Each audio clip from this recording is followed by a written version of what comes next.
5, 4, 3, 2, 1, 0.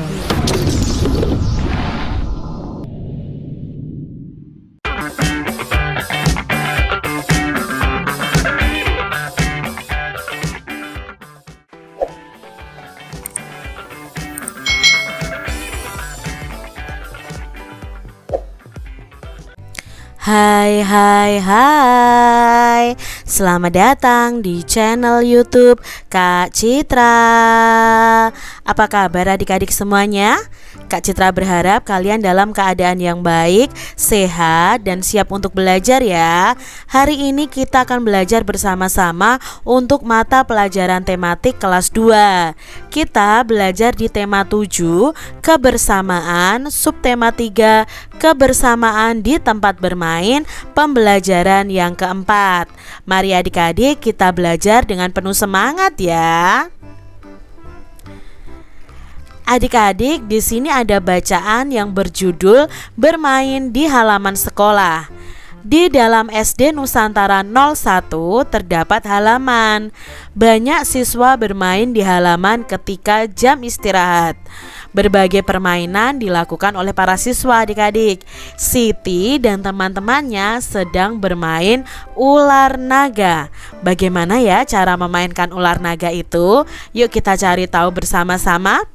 Permainan ular naga itu dimainkan oleh banyak orang adik-adik sambil bernyanyi, ular naga panjangnya bukan kepalang, menjalar-jalar selalu riang kemari, umpan yang lezat itulah yang dicari. Ini dianya yang terperangkap. Seperti itu adik-adik lagunya ular naga ya. Mungkin ada beberapa versi. Nah kalian bisa pelajari lagunya.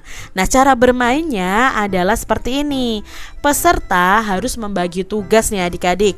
2 orang akan menjadi gerbang, lalu 1 orang akan menjadi induk naga, dan lebih dari 1 orang akan menjadi anak-anak naganya. Permainan dimulai ketika induk naga dan anak-anaknya akan berputar melalui gerbang sambil bernyanyi. Nah, setiap saat kedua gerbang akan menurunkan tangannya sambil menangkap anak naga. Nah, biasanya anak-anak naga akan ketakutan untuk ditangkap. Baru setelahnya gerbang akan menawarkan diri pada anak naga yang baru ditangkapnya.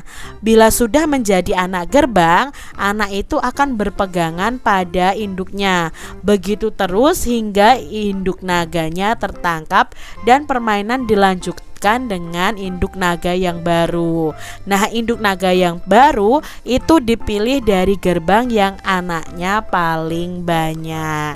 Itu cara bermain permainan ular naga. Bisa kalian praktekkan ya bersama dengan teman-teman kalian. Nah adik-adik, ayo kita mencari tahu informasi tentang permainan kesukaan dari teman-teman kelas kalian nih. Coba adik-adik tanyakan, apa sih permainan kesukaan dari teman-teman kelas kalian? Mungkin ada yang suka bermain boneka, kasti, bermain sepak bola, bermain basket, bermain dakon, bermain engklek atau sudamanda. Mungkin ada yang suka bermain kelereng, dan masih banyak lagi. Nah adik-adik, permainan kesukaan dari setiap teman-temanmu pasti berbeda-beda ya. Antara teman yang satu dengan teman yang lain mungkin akan berbeda permainan kesukaannya. Lalu bagaimana sih sikap kita nih kepada teman-teman yang memiliki permainan kesukaan yang berbeda dengan kita? Nah, sikap kita seharusnya yang pertama nih, contohnya kita harus tetap mau bermain bersama ya adik-adik ya, walaupun berbeda permainan kesukaan. Lalu tidak boleh mengejek permainan kesukaan teman ya. Apaan, masa permainannya sukanya boneka? Nah, nggak boleh seperti itu adik-adik, tidak boleh mengejek ya.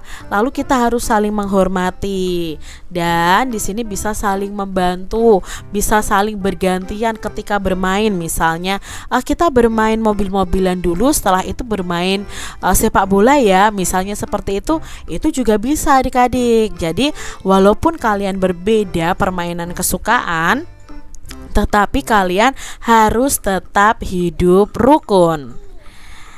Adik-adik, Siti menyampaikan bahwa ia telah membaca cerita tentang semut dan belalang bersama teman-teman kepada ibu guru. Siti dan teman-temannya ini diminta mencari kata sapaan pada cerita tersebut.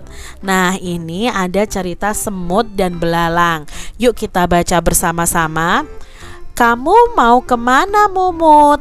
tanya Lala si belalang.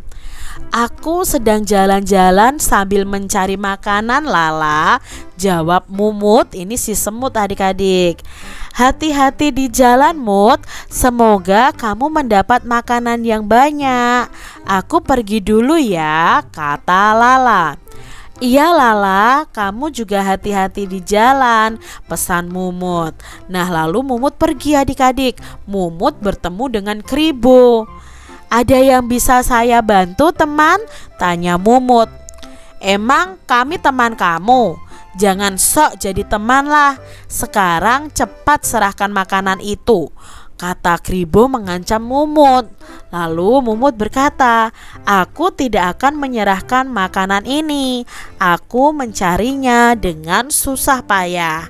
Nah, ini tadi penggalan cerita semut dan belalang. Nah, adik-adik, di sini kita akan mencari tahu tentang kata sapaan yang ada pada fabel tadi adik-adik. Nah, dalam dongeng tersebut ada kata sapaan. Masih ingatkah kalian tentang kalimat atau kata sapaan adik-adik? Yuk kita ingat-ingat kembali ya. Kata sapaan merupakan suatu kata yang digunakan untuk menyapa orang lain dengan memperhatikan etika serta norma dalam berbahasa adik-adik. Jadi jangan kita menyapa dengan sembarangan ya adik-adik ya. Apalagi menyapa dengan kata-kata yang menyinggung orang lain. Nah, kata sapaan itu merupakan sebuah kata yang digunakan untuk menegur ya, menegur sapa orang lain saat berbicara atau saat bertemu. Lalu kita belajar jenis-jenis kata sapaan. Nah, jenis-jenis kata sapaan itu ada kata sapaan yang menunjukkan kerabat atau keluarga. Misalnya kalian memanggil kakek, nenek, itu ya, bapak atau ayah, ibu, paman, bibi, abang, kakak, adik, ananda, mas, mbak. Nah, ini adalah kata sapaan. Lalu kata sapaan yang kedua itu kata sapaan yang berbentuk kata ganti. Misalnya kamu ya, "Hai kamu, apa kabar?" Misalnya seperti itu. Atau engkau, saudara, Anda, tuan, nyonya, nona, itu adalah kata sapaan juga. Lalu kata sapaan yang menunjukkan rasa hormat itu seperti paduka yang mulia, yang terhormat. Nah, biasanya kata sapaan ini dipakai untuk pidato adik-adik. Nah, kelas 2 kan belum belajar tentang pidato ya. Nanti di kelas 4-5 kalian akan belajar tentang pidato. Nah, kata sapaan yang diikuti nama orangnya itu juga termasuk dalam jenis kata sapaan. Nah, tentukan kata sapaan yang terdapat di dongeng semut dan belalang. Nah, di sini ya ada kalimat, "Kamu mau kemana, Mumut?" tanya Lala. Nah, kata sapaan di sini yang mana adik-adik? Kata sapaannya adalah Mumut ya. Nah, di sini ya panggilan dalam fabel itu. Lalu yang kedua, "Aku sedang berjalan-jalan sambil mencari makanan, Lala," kata Mumut. Apa kata sapaannya? Nah, kata sapaannya di sini adalah Lala. Yang ketiga, "Ada yang bisa saya bantu, teman?" kata Mumut. Nah, di sini kata sapaannya apa? Nah, kata sapaan yang diucapkan oleh Mumut adalah teman. Terus di sini ada "Hati-hati di jalan ya, Mut. Semoga kamu mendapat makanan yang banyak. Aku pergi dulu ya," kata Lala. Nah, kira-kira kata sapaannya di sini adalah Mut ini adik-adik. Mut itu kan singkatan dari Mumut. Jadi ya, itu adalah kata sapaannya. Lalu ada kalimat lagi, "Iya Lala, kamu juga hati-hati di jalan," kata Mumut. Maka di sini kata sapaan yang dikatakan Mumut adalah ya, kata sapaannya adalah Lala karena dia menyapa si Lala ini. Adik-adik coba diskusikan ya tadi sikap kalian terhadap teman kalian yang memiliki permainan kesukaan yang berbeda ya. Buatlah kalimat yang mengandung kata sapaan ketika bertemu dengan teman yang berbeda permainan kesukaan. Adik-adik berilah tanda centang nih pada gambar yang menunjukkan perilaku menghormati teman, dan berilah tanda silang untuk gambar yang menunjukkan perilaku yang tidak menghormati teman. Kita lihat di sini ya gambarnya. Nah, yang pertama, apakah ini menghormati teman? Ya, adik-adik, ini menghormati teman ya adik-adik. Lalu kita beri tanda centang. Nah, ini malah membanting mainannya temannya. Ini tidak menghormati teman adik-adik. Berarti kita beri tanda silang ya. Lalu berebut buku adik-adik. Nah, ini juga tidak menghargai teman. Lalu membaca buku bersama. Nah, ini yang menghargai teman. Nah, adik-adik harus meniru hal-hal yang baik ya. Jangan hal-hal yang buruk yang ditiru. Itu tidak baik. Adik-adik, di sini ada 3 gambar semut nih adik-adik. Ya, seekor semut dari kumpulan semut di samping dapat dinyatakan dengan pecahan berapa adik-adik? Di sini ada 3 ekor semut. Kalau seekor itu kan 1. Berarti seekor semut itu kalau dinyatakan dalam pecahan dari semua kumpulan semut ini ada berapa? Berarti ya ada 1/3 pecahannya. Ada seekor semut dari 3 semut yang ada. Kita lihat nih soal berikutnya adik-adik. Ada gambar 2 ekor semut nih adik-adik ya. Nah, seekor semut dari kumpulan semut di samping dapat dinyatakan dengan pecahan berapa adik-adik? Ya, pecahan 1/2 atau setengah, karena seekor semut berarti 1.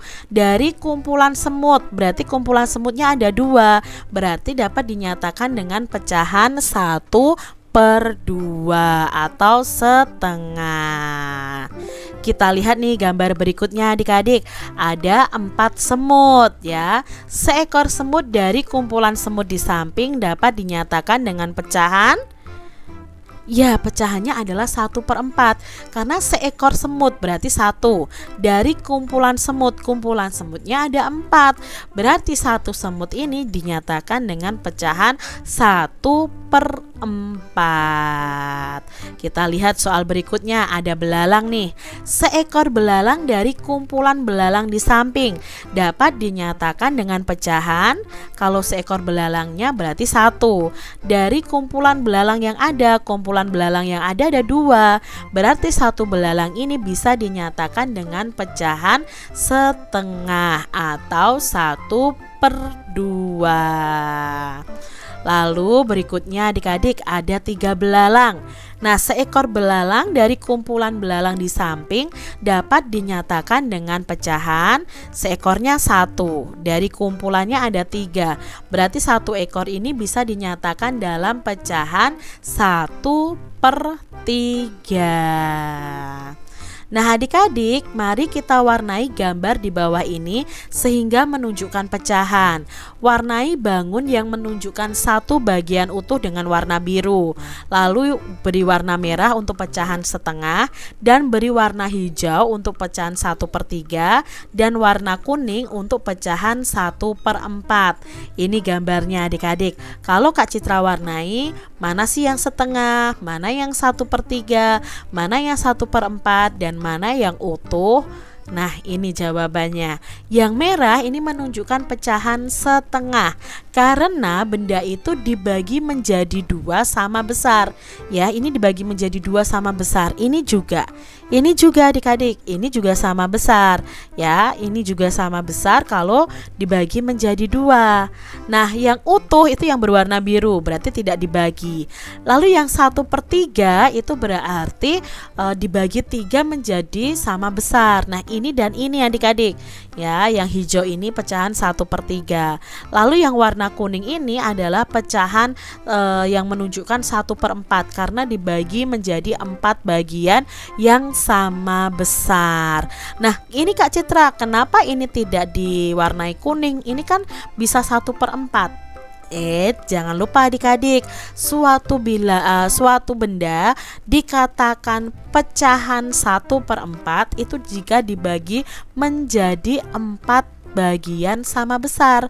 Tapi kan ini tidak dibagi menjadi 4 bagian sama besar. Ini besar, ini besar, ini kecil, ini kecil. Berarti ini tidak 1/4 bagiannya masing-masing. Jadi ini tidak diwarnai. Begitu tadi adik-adik pembahasan kita di tema 7, subtema 3, pembelajaran yang keempat. Semoga video pembelajaran ini bermanfaat ya untuk adik-adik semuanya. Dan sampai jumpa lagi di video pembelajaran Kak Citra selanjutnya. Tuhan memberkati. Jangan lupa tekan tombol subscribe, lalu tekan loncengnya, tekan juga tombol like, lalu share ke media sosial kalian. Jangan lupa untuk ikuti media sosial Kak Citra. Terima kasih.